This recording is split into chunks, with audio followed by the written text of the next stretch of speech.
Wintry mix missed us here in Omaha, but just barely. Some drivers were forced to return home because of this snow. Totals measuring anywhere from no snow to nearly a foot. I got my ruler. There we go.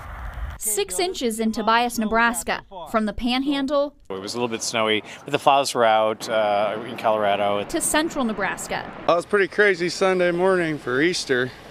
It's going to be kind of hard to go Easter egg hunting. This spring snowstorm came with several days of warning. Some places south of the metro saw nearly a foot of snow.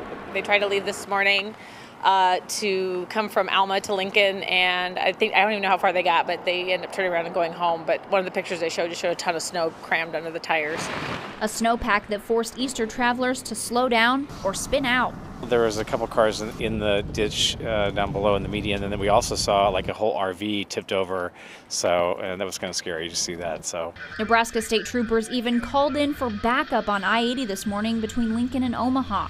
It was a little bit dicey, yeah. Near Crete, a similar scene, snow stalling some Easter service plans. From the time I left church to come into Crete, and then when I got into my car, there was a lot of snow on my car.